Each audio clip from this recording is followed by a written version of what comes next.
ప్రభుత్వం చేసిన పాపాలు ఘోరాలు సరిపోవలేదన్నట్టు ఇప్పుడు విభజన పేరుతో ఒక తల్లి బిడ్డలైన తెలంగాణ సీమాంధ్రుల మధ్య ఒక తల్లి బిడ్డలుగా అన్నతమ్ములుగా బ్రతికిన వాళ్ళ మధ్య చిచ్చు పెట్టి చలి కాచుకుంటుంది ఈ కాంగ్రెస్ ప్రభుత్వం.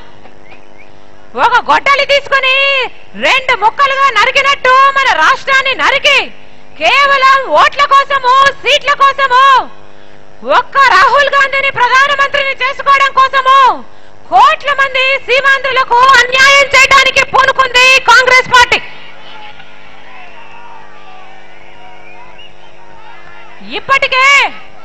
ఇప్పటికే మహారాష్ట్రలో అవసరాలు తీరిన తర్వాత కర్ణాటకలో ఉన్న ఆల్మట్టి నారాయణపూర్ డ్యాములు నిండితే తప్ప కిందన మన రాష్ట్రానికి నీళ్లు వదలని తీరును చూస్తున్నాం.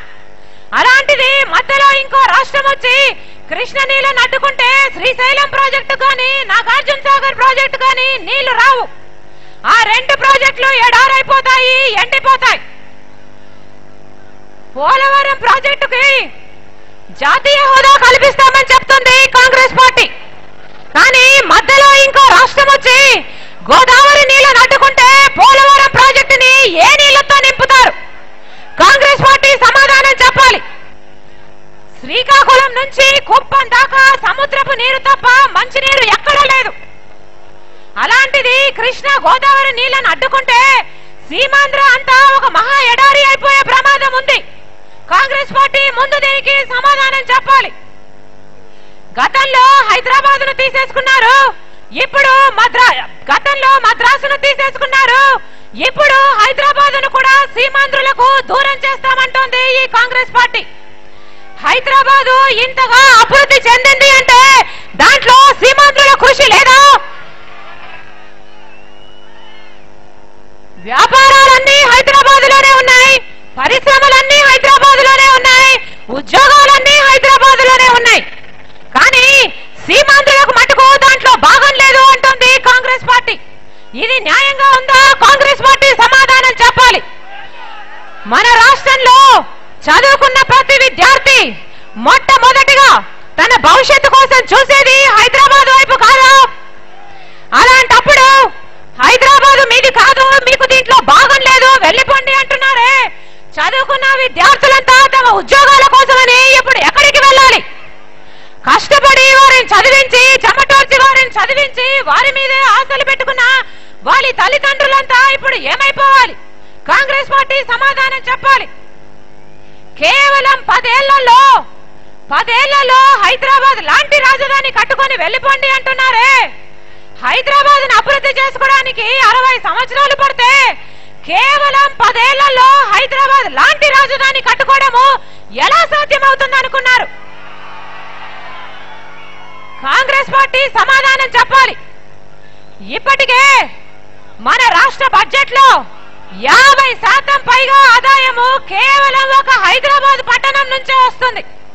అలాంటిది ఒక్కసారిగా హైదరాబాద్ మీది కాదు, ఆదాయం మీది కాదు, అంత డబ్బు మీకు రాదు అని అంత డబ్బును ఆపేస్తే ఈ ప్రాంతంలో ఉన్న వారికి జీతాలలో ఇచ్చుకోవాలి. ఫీజు రీయింబర్స్మెంట్ అయినా, ఆరోగ్యశ్రీ పథకమైనా, పక్కా ఇళ్ల పథకమైనా, ఆఖరికి బియ్యం పథకమైనా, పెన్షన్లైనా ఎలా నడుపుకోవాలి? కాంగ్రెస్ పార్టీ సమాధానం చెప్పాలి. ఒక వైపేమో కృష్ణ గోదావరి నీళ్లు ఇయ్యరట, ఇంకో వైపేమో రాజధాని కూడా తీసేసుకుంటారట, సంక్షేమ పథకాలు ఎలా నడుపుకోవాలో దారి కూడా చూపరట, కానీ విభజన మటుకు చేస్తారట. అంటే ఈ ప్రాంతం వారు బ్రతకాలని మీ ఉద్దేశమా, లేకపోతే బ్రతకలేక ఆత్మహత్యలు చేసుకొని చచ్చిపోవాలని మీ ఉద్దేశమా? కాంగ్రెస్ పార్టీ సమాధానం చెప్పాలి.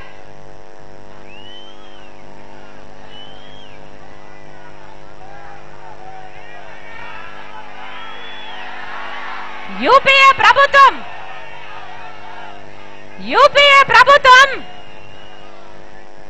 విభజన విషయంలో యూపీఏ ప్రభుత్వము శ్రీకృష్ణ కమిటీని నియమించింది.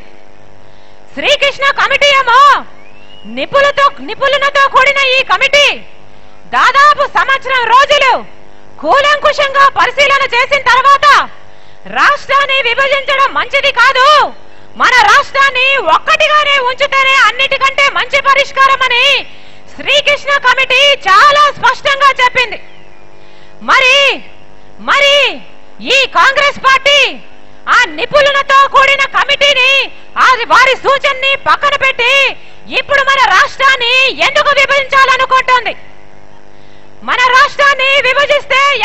లాభం? తెలుగు జాతంతో ఒక్కటిగా ఉంటే ఎవరికి నష్టం? తెలుగు గడ్డ మీద రాజశేఖర్ రెడ్డి గారి లాంటి ఇంకో ముఖ్యమంత్రి ఆవిర్భవిస్తే తట్టుకోలేని బలహీనత ఎవరికి ఉంది? మంచి పనుల ద్వారా ఓట్లు సీట్లు సంపాదించుకునే సత్తా ఈ కాంగ్రెస్ పార్టీకి ఉంటే ఈ రోజు ఈ గతి పట్టుండేది కాదు. కానీ మంచి పనుల ద్వారా ఓట్లు సీట్లు సంపాదించుకోలేని ఈ కాంగ్రెస్ పార్టీ చెడు చేసైనా సరే సంపాదించుకోవాలని కేవలము వారి స్వార్థ రాజకీయాల కోసమని మన రాష్ట్రాన్ని విభజించడానికి పూనుకుంది ఈ కాంగ్రెస్ పార్టీ. రాజశేఖర్ రెడ్డి గారు ఒకవేళ బ్రతికే ఉంటే మన రాష్ట్రానికి గతి పట్టుండేది కాదు అని సాక్షాత్తు ప్రధానమంత్రి గారితో సహా కోట్ల మంది ప్రజలు అభిప్రాయపడుతున్నారు. కేవలము ఒక్క రాజశేఖర్ రెడ్డి గారు మాత్రమే విభజన అనే గొడ్డలికి అడ్డంగా నిలబడి ఒకే ఒక్కడిగా మన రాష్ట్రాన్ని విడిపోకుండా కాపాడిన వ్యక్తి రాజశేఖర్ రెడ్డి గారు.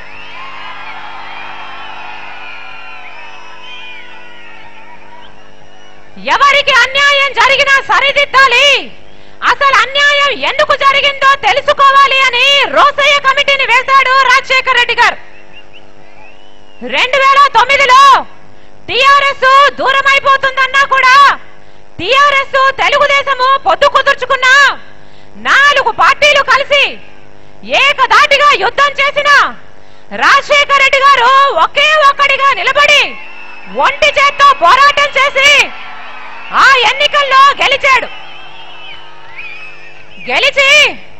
గెలిచి మన రాష్ట్ర ప్రజలకు కావాల్సింది సంక్షేమము అభివృద్ధి తప్ప రాష్ట్ర విభజన ప్రత్యేక రాష్ట్రము కాదు అని నిరూపించాడు రాజశేఖర్ రెడ్డి గారు.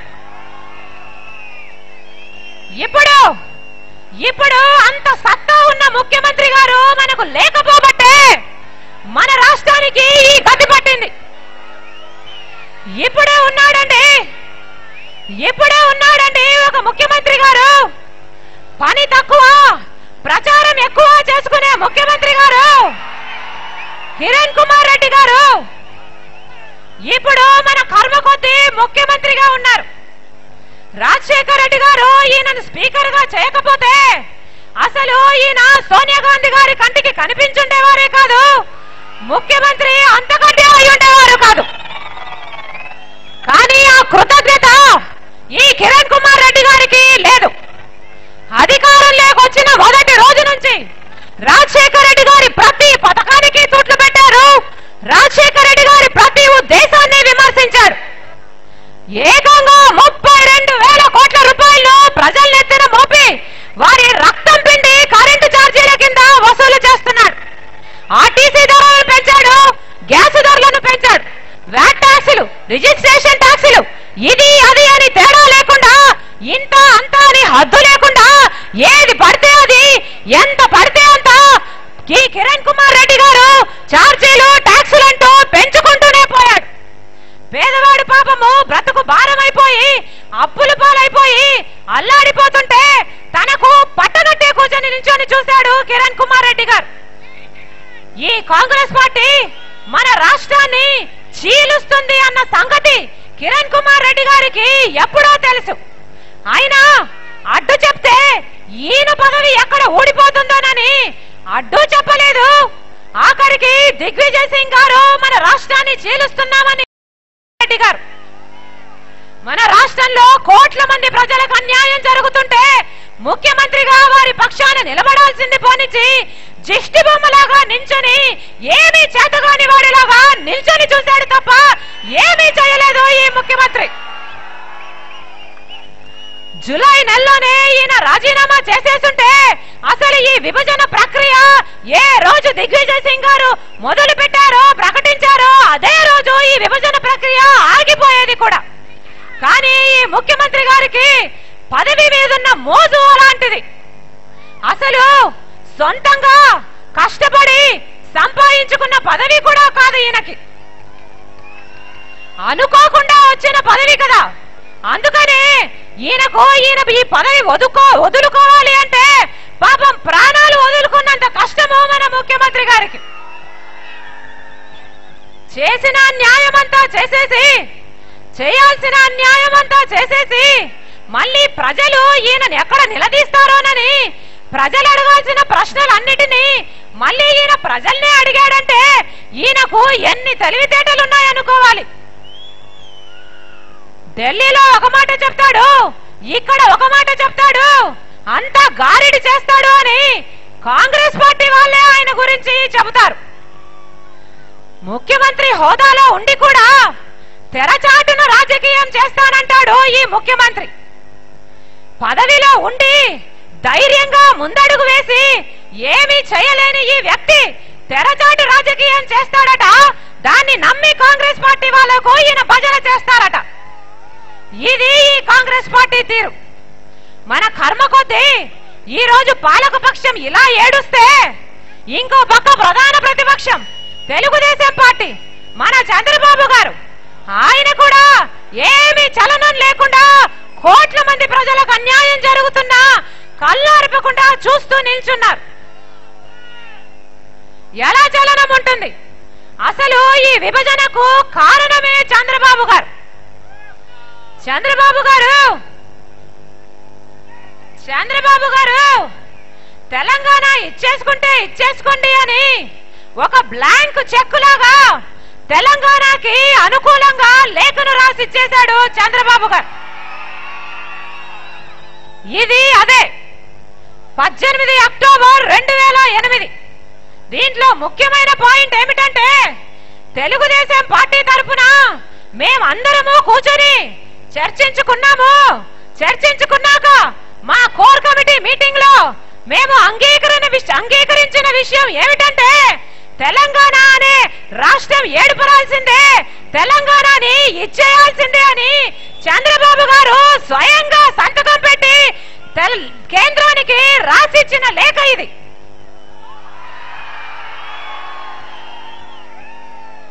ఈ రోజు కాంగ్రెస్ పార్టీ మన రాష్ట్రాన్ని విభజించే సాహసం చేస్తుంది అంటే దానికి కారణం చంద్రబాబు గారు ఆ విభజనకు పలికిన మద్దతు. హత్య చేసి ఆ శవం మీదే పడి వెక్కి ఏడ్చినట్టు చంద్రబాబు గారు తెలంగాణకి అనుకూలంగా లేఖనిచ్చేసి ముసల కన్నీరు కారుస్తూ ప్రజల్ని ఇంకా మభ్యపెట్టే ప్రయత్నమే చేస్తున్నారు. ఎన్టీఆర్ గారు తెలుగు ఆత్మ గౌరవాన్ని కాపాడటం కోసమని తెలుగుదేశం అనే పార్టీని స్థాపిస్తే ఈ చంద్రబాబు గారు సొంత మామకే వెన్నుపోటు పడిచి ఆయన పార్టీని, ఆయన అధికారాన్ని లాగేసుకుని ఈ రోజు తెలుగుదేశం పార్టీని తెలుగు ద్రోహుల పార్టీగా మార్చేశాడు ఈ చంద్రబాబు గారు. ఈ రోజు మన రాష్ట్రంలో 60% ప్రజలకు ఘోరమైన అన్యాయం జరుగుతుంది. ప్రధాన ప్రతిపక్ష నాయకుడిగా ఈ చంద్రబాబు గారు చేయాల్సిన పని ప్రజల పక్షాన నిలబడి వారి పక్షాన పోరాటం చేయడం. కానీ ఆ అన్యాయానికే ఈయన కారణమయ్యాడంటే ఈయనని ప్రతిపక్ష నాయకుడు అనాలా లేకపోతే దుర్మార్గుడు అనాలా?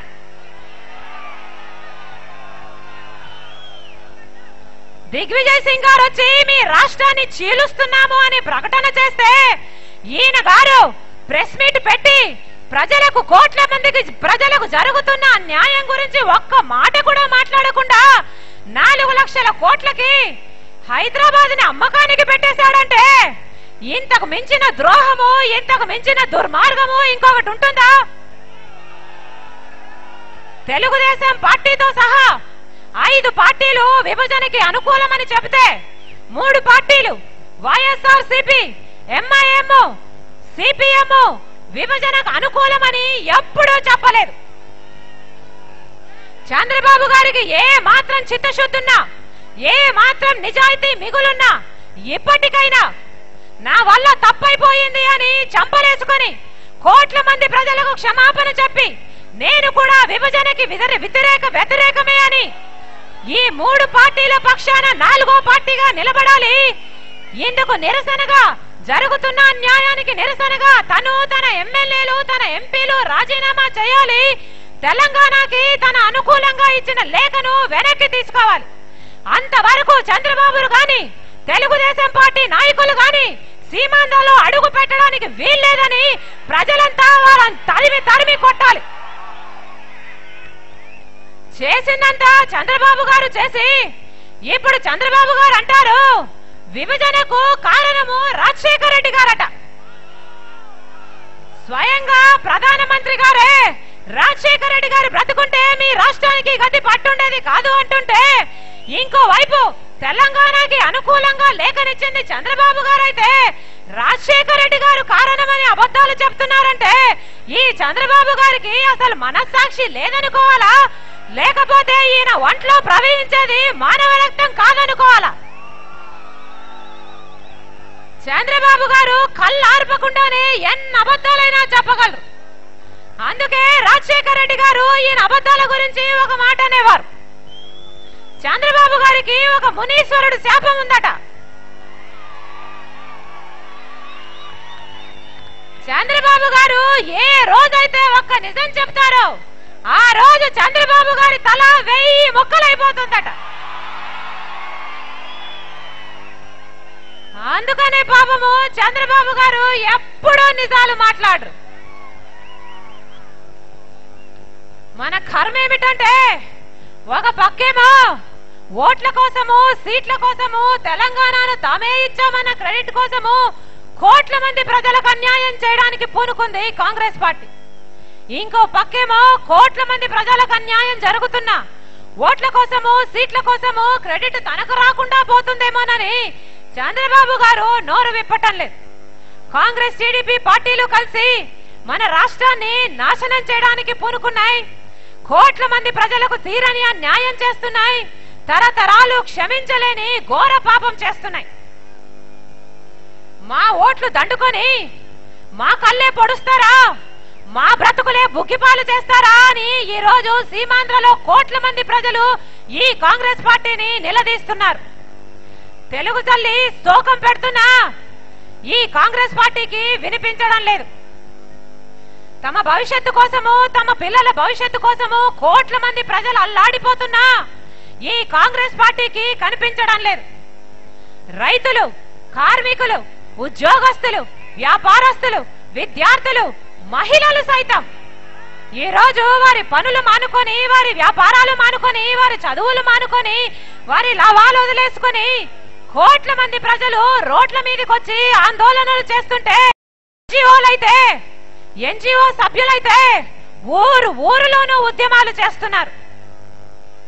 ఒకవైపేమో వారి ఆవేదనకు కారణమైన ఈ కిరణ్ సర్కారు ఈ కాంగ్రెస్ ప్రభుత్వము ఒకవైపేమో వారిని వేధిస్తూ ఉంది. ఇంకో వైపేమో వారికి కనీసము వారి జీతాలు కూడా ఇవ్వను అంటుంది ఈ కాంగ్రెస్ పార్టీ. పాపమా ఎన్జిఓ సంఘాలు, ఎన్జిఓ సభ్యులు ఈ ప్రభుత్వము వారికి జీతాలు ఇవ్వకపోయినా వారి ఇళ్లలో వారి పిల్లలకు వారికి ఎంత ఇబ్బందులు కలుగుతున్నా కూడా వారి ఉద్యమ స్ఫూర్తిలో మటుకు ఏ మార్పు రాలేదు. వారి ఉద్యమ స్ఫూర్తి మటుకు ఈ రోజుటి వరకు చెక్కు చెదరలేదు. నిజంగా ఆ ఎన్జిఓ సంఘాలకు ఆ సభ్యులకి వైఎస్ఆర్ కాంగ్రెస్ పార్టీ వారి కృషిని వారి త్యాగాన్ని మనస్ఫూర్తిగా అభినందిస్తుంది.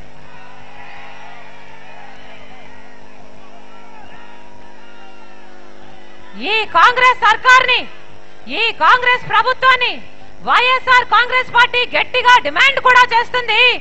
ఆ ఎన్జిఓ సభ్యులకి ఆ సంఘాలకి వారి అందరికీ ఉద్యమాల్లో పాలు పంచుకుంటున్న వారందరికీ వెంటనే జీతాలు ఇవ్వాలని డిమాండ్ కూడా చేస్తుంది. ఒకవేళ ఈ ప్రభుత్వము వారికి జీతాలు ఇవ్వకపోయినా ఇంకొన్ని నెలల్లోనే వైఎస్ఆర్ కాంగ్రెస్ పార్టీ అధికారంలోకి రావడం ఖాయం. జగన్మోహన్ రెడ్డి గారు ముఖ్యమంత్రి అవ్వడం కూడా ఖాయం. ఈ ప్రభుత్వము ఆ ఎన్జిఓ సభ్యులకు జీతాలు ఇవ్వకపోయినా జగన్మోహన్ రెడ్డి గారు ప్రభుత్వం ఏర్పడిన తర్వాత వారికి జీతాలు ఇవ్వడమే కాకుండా వారిని పార్టీని గౌరవిస్తూ ఒక నెల బోనస్ కూడా ఇస్తుందని జగనన్న తరపున మేము మాటిస్తున్నాం. ఒక జీతాల విషయంలోనే కాదు, ప్రతి విషయంలోనూ ఆ ఎన్జిఓ సంఘాలకు, ఆ సభ్యులకి వైఎస్ఆర్ కాంగ్రెస్ పార్టీకి అండగా నిలబడుతుందని కూడా మాటిస్తున్నాం.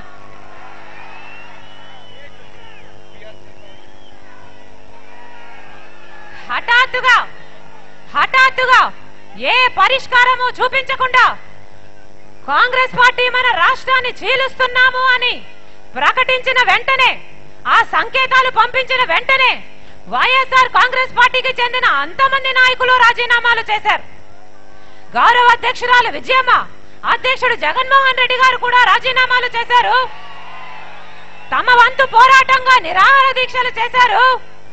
లేఖల మీద లేఖలు రాసి ఇది అన్యాయము, మా రాష్ట్రాన్ని విడగొట్టొద్దండి అని ఈ రోజు వరకు పోరాటం చేస్తూనే ఉన్నారు.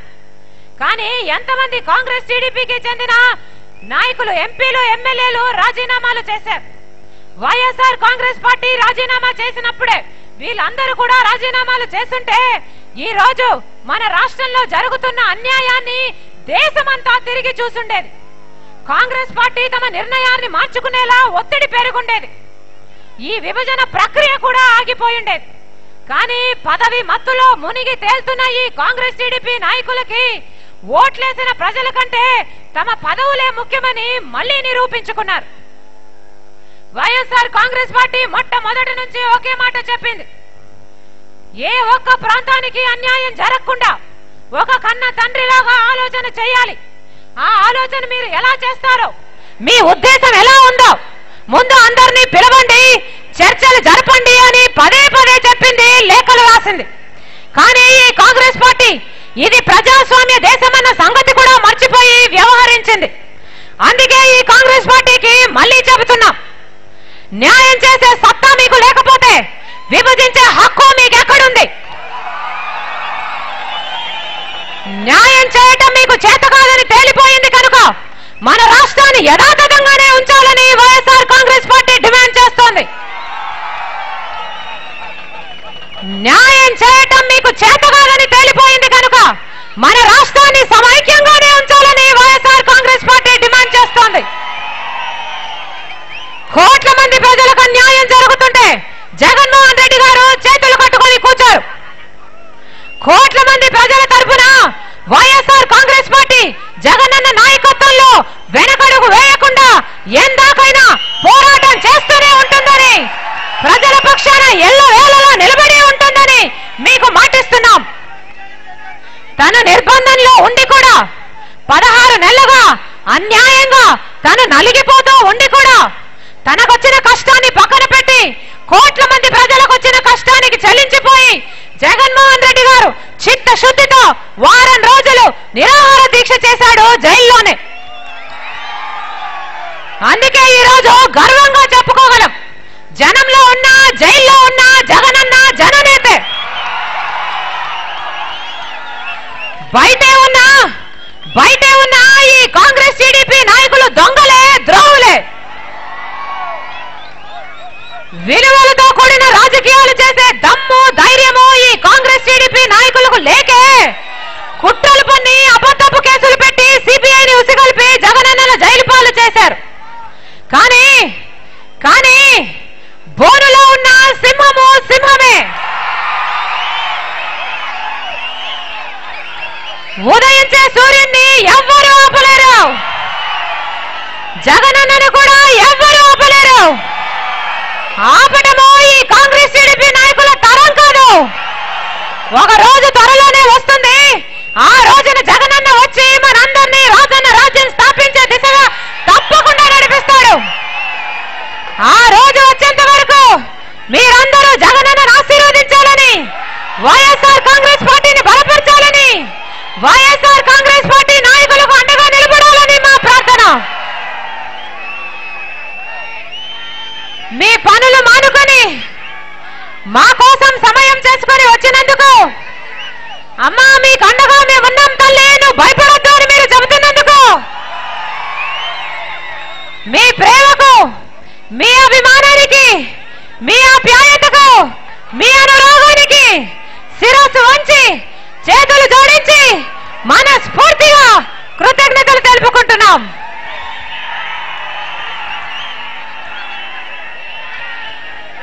జై సమైక్యాంధ్ర, జై జై సమైక్యాంధ్ర, జై సమైక్యాంధ్ర, జై జై సమైక్యాంధ్ర, జోర్ వైఎస్ఆర్, జై జగన్. మా నాయకుడు రాజశేఖర్ రెడ్డి గారి ఆశయాలను నెరవేరుస్తాం.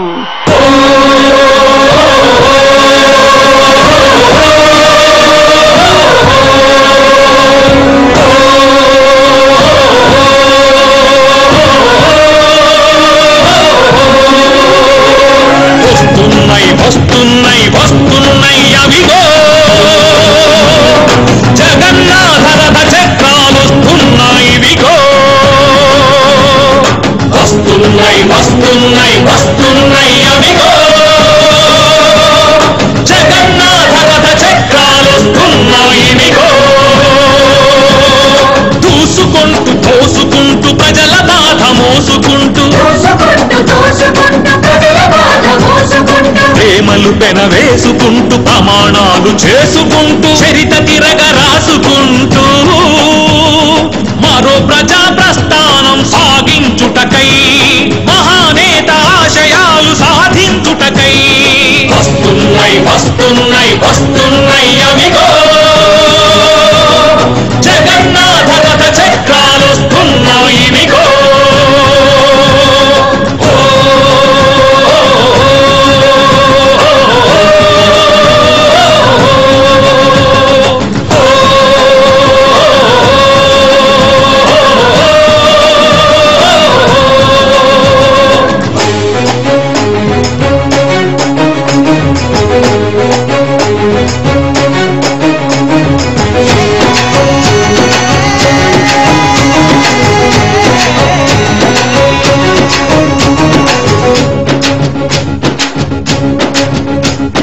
కంటి నుండి చూపును విడగొట్టే కుట్ర, గుండె నుండి ఊపిరి లాగేసే కుట్ర, నోటి నుండి